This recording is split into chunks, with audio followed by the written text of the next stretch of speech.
व्यत्ययाला क्षमस्व.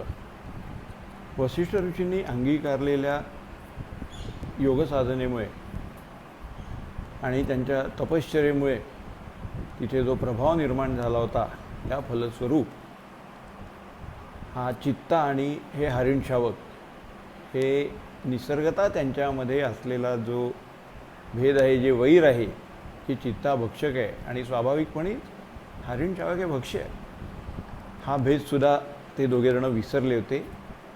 ह्याचा उल्लेख पतंजली सूक्तांमध्ये केलेला आहे बरं का. आपल्या मराठीत जे फार प्रतिभावान सिद्ध पुरुष झाले त्याच्यामध्ये एक नाव आपल्याला आग्रहाने घेतलं पाहिजे, ते म्हणजे योगाचार्य कृष्णाजी केशव कोल्हटकर.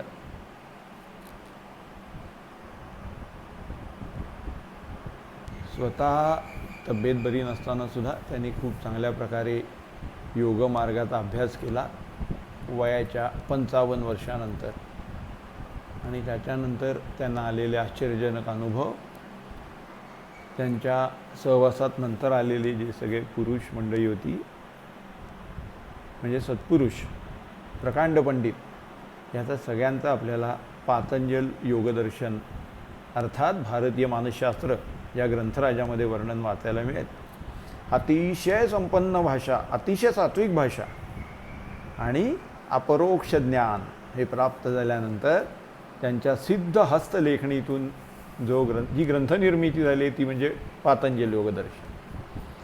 तर त्याच्यामध्ये अष्टांग योग साधनेमध्ये यम नियम आसन प्राणायाम प्रत्याहार धारणा ध्यान समाधी हे अष्टांग योग, हा अष्टांग योग. तर याच्यामध्ये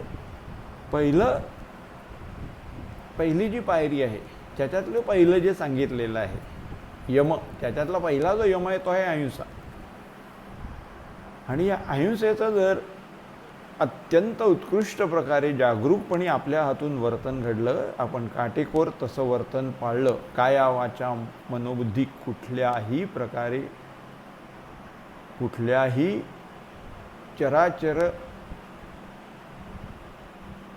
चराचराला आपल्याकडून त्रास होणार नाही, आपल्याकडून हिंसा होणार नाही, इतक्या जर जागरूकपणे आपण वागलो तर काय परिणाम होतात याचा अतिशय उत्कृष्ट विवेचन पातंजल योगदर्शनकारांनी केलेलं आहे.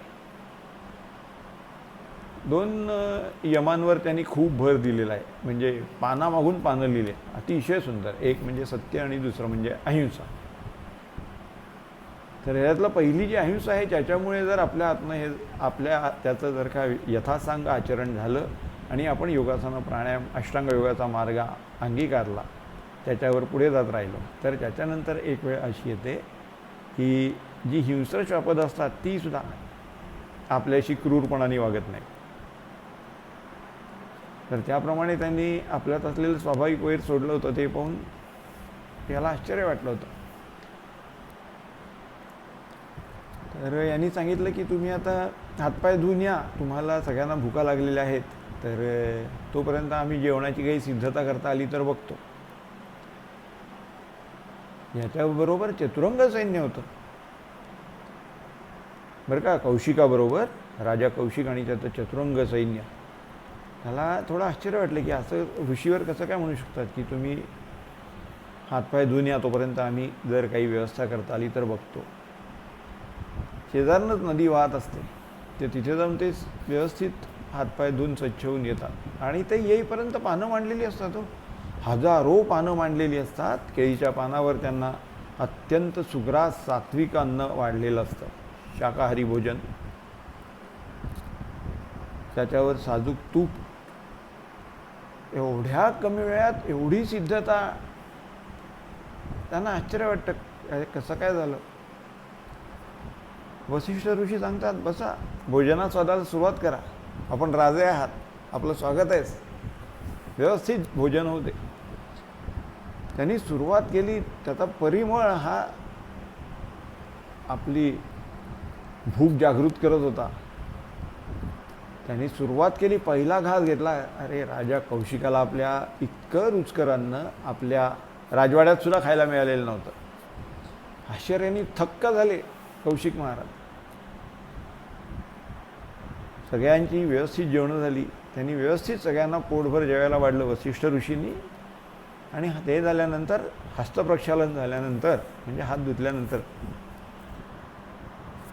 कौशिक ऋषींनी विचारलं, कौशिक राजाने विचारलं, वसिष्ठ मुनी आपण हे कसं काय साध्य केलं? एवढ्या कमी वेळात एवढ्या मोठ्या जनसमुदायासाठी इतका उत्कृष्ट स्वयंपाक बनवणं हे आपल्याला कसं काय शक्य झालं? तेव्हा त्यांनी सांगितलं की सध्याचे जे इंद्र महाराज आहेत त्यांनी आमच्यावर अनुग्रह करून आम्हाला कामधेनू दिलेली आहे.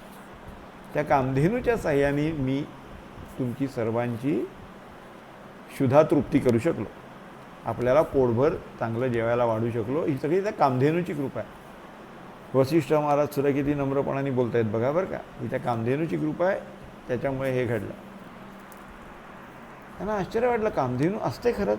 तो म्हणाला मला कामधेनू बघायला मिळेल का? कौशिकाने विचारलं. या की म्हणाले. त्यांना घेऊन गेले.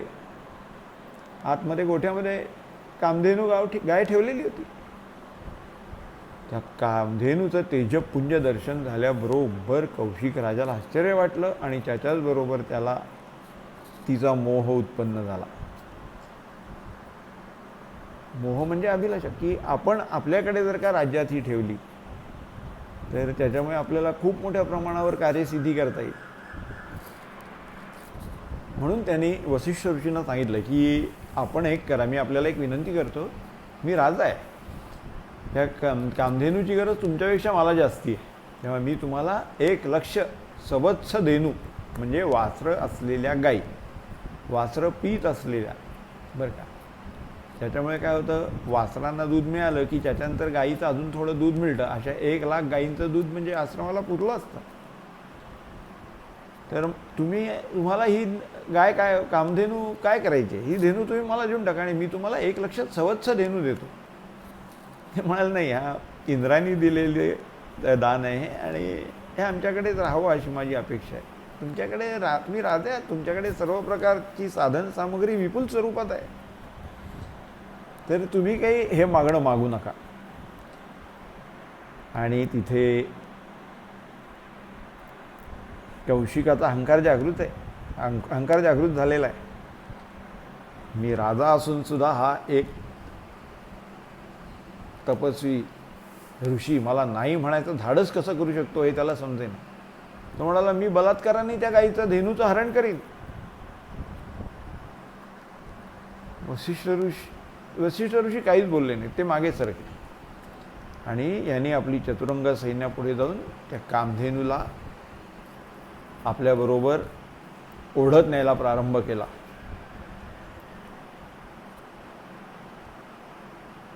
वसिष्ठ ऋषींनी ओळखलं होतं की हा उन्मत्त राजा आहे आणि याला सांगून काही उपयोग होणार नाही. पण कामधेनू ही मनुष्य स्वरामध्ये वसिष्ठांना म्हणाली, वसिष्ठ ऋषी कृपा करून माझं रक्षण करा, मला तुमच्या आश्रमातून जायचं नाही आहे. वसिष्ठ ऋषी म्हणाले, माझी इच्छा नाही की तू माझ्या आश्रमातून जावंस, पण हा राजा जबरदस्ती करून तुला ओढून घेऊन चालला आहे. माझी इच्छा आहे की तू माझ्याच आश्रमात राहावंस, पण जर तुझ्यामध्ये सामर्थ्य असेल तर तू स्वतःचं रक्षण कर. तुझं रक्षण करायला मी येऊ इच्छित नाही, पण माझी इच्छा आहे तू इथेच राहावंस, तेव्हा तुझ्यामध्ये सामर्थ्य असेल तर तू स्वतःचं रक्षण कर. असं म्हटल्याबरोबर त्या गायीच्या शरीरातून 4 ठिकाणाहून चतुरंग सैन्य प्रकट झालं आणि त्यांनी कौशिक राजा आणि त्याची चतुरंग सेना यांच्यावरती आक्रमण केलं. कौशिक राजांनी आणि त्याच्या चतुरंग सैन्याने खूप प्रतिकार केला, पण हे जे सैन्य प्रकट झालेलं होतं ते सुद्धा काही कमी दर्जाचं नव्हतं, अतिशय तयारीचं सैन्य होतं. खूप हिंसा झाली, पण शेवटी त्यांनी कौशिक राजाला तिथून पराभूत करून पळून लावलं आणि कौशिक राजा संपूर्ण भारतवर्षावरती आपली सत्ता प्रस्थापित करायच्या इच्छेने निघाला होता. एका ऋषीकडे त्याला प्रतिबंध झाला त्याच्या इच्छेला. त्याला आश्चर्य वाटलं, संतापून अपमानित होऊन तो तिथून बाहेर पडला आणि बाहेर पडल्यानंतर तो आपल्या राज्याकडे जात असताना त्याला वाटलं आपलं हे राज्य आणि हे सगळं काय कामाचं. तेव्हा त्याचं वय फक्त 30 वर्ष होतं. गोरा पान, उंच धिप्पाड, उत्कृष्ट जातीचा क्षत्रिय राजा कौशिक. पण त्याला तो झालेला आपला पराभव एवढा जिव्हारी लागला की तो राज्यात गेला.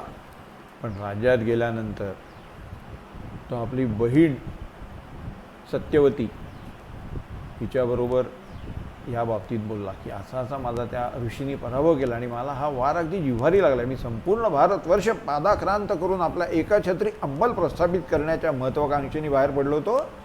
एका साध्या ऋषींनी फक्त बोलून पराभव केला. आणि त्या काय म्हणाले ते ऋषी, माझी इच्छा आहे की तू इथेच राहावंस, पण त्याच्यासाठी मी शस्त्र हाती धरणार नाही. माझी चतुरंग सेना असून सुद्धा हा ऋषी असं म्हणाला तर काय आहे त्याच्याकडे एवढं. आणि त्यांनी त्याच्यामुळे कामधेनूही माझा पराभव केला. तो ऋषी म्हणाला त्याप्रमाणे त्यांनी शस्त्र हाती धरलंच नाही.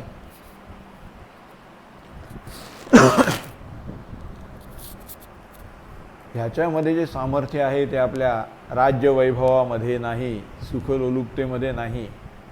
माझा पराभव झालेला माझ्या वर्मी लागलाय. आता मी राज्योपभोग घेणार नाही. आता मी राज्याचा त्याग करणार. सत्यवतीने मन वळवायचा प्रयत्न केला भावाचा. कारण सत्यवतीमध्ये आणि भावामध्ये खूप म्हणजे आपण म्हणतो ना मातृभाषेत जनरेशन गॅप, तसं एका पूर्ण पिढीचं अंतर होतं.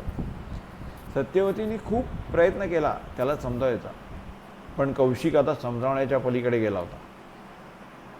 आणि त्यांनी आपल्या पत्नीचा निरोप घेतला, मुलाला राज्याभिषेक करून टाकला. आता याच्यापुढे राज्य तू सांभाळ. हे राज्य तुझ्या हवाली केलं. आजपर्यंत तू जे काही विद्या जी प्राप्त करून घेतलेली आहेस त्याप्रमाणे हे सगळं मंत्रिमंडळ हे सगळे तुझी आज्ञा पाळतील. हे राज्य आता तू सांभाळायचंस. मी चाललो तपश्चर्येला. आणि एवढा सहज जो पराभव झाला आपला चतुरंग सेनेचा आणि आपल्या फार मोठ्या प्रमाणावर सेना मारली गेली. जातिवंत क्षत्रिय असून कामधेनूसारख्या एका साध्या गायीने आपल्याला सैन्य निर्माण करून आपला पूर्ण पराभूत केलं, पळवून लावलं. ह्याच्यामुळे वर्मी घाव बसलेला, डिवसला गेलेला राजा कौशिक तिथून निघाला आणि तपश्चर्या करायला गेला. आणि त्याच्यानंतर त्यांनी तिथे घनघोर तपश्चर्या केली. खूप तो घनघोर तपश्चर्या करत होता. आणि त्याचबरोबर त्यांनी अष्टांग योगाचा अभ्यासही सुरू केला. योगासनं, यमनियम, योगासन, प्राणायाम या सगळ्याचा अभ्यास त्यांनी सुरू केला. आणि तो मुळात मुळी महर्षी च्यवनांचा नातू तसं पाहायला गेलं तर नाही का. महर्षी च्यवनांचा जो मुलगा असतो आपण पाहिलं, ऋषी रुचिक यांनी सिद्ध केलेल्या चरूपासून ज्याचा जन्म झालेला आहे, ज्यांनी उत्कृष्ट ब्राह्मणाची निर्मिती व्हावी अशासाठी हा विचार मनात धरून ज्या चरूची निर्मिती केली तो भक्षण केलेलं असल्यामुळे यांनी तपश्चर्या करायचा निर्णय घेतला. पराभूत झाल्यानंतर क्षत्रिय तपश्चर्या करायचा फारसा निर्णय घेत नाही. ते सैन्याची जमवाजमव करून बदला घ्यायच्या किंवा सूड घ्यायच्या भावनेने प्रेरित होतात आणि पुन्हा युद्धाला जातात. पण कौशिक राजा गेला तपश्चर्येला. घनघोर तपश्चर्या केली. अष्टांग योग साधना चालू आहे. अत्यावश्यक तेवढाच वेळ फक्त कंदमुळं किंवा काहीतरी हे खाण्यात घालवायचा आणि बाकी सगळा वेळ त्यांनी तपश्चर्येमध्ये लावला.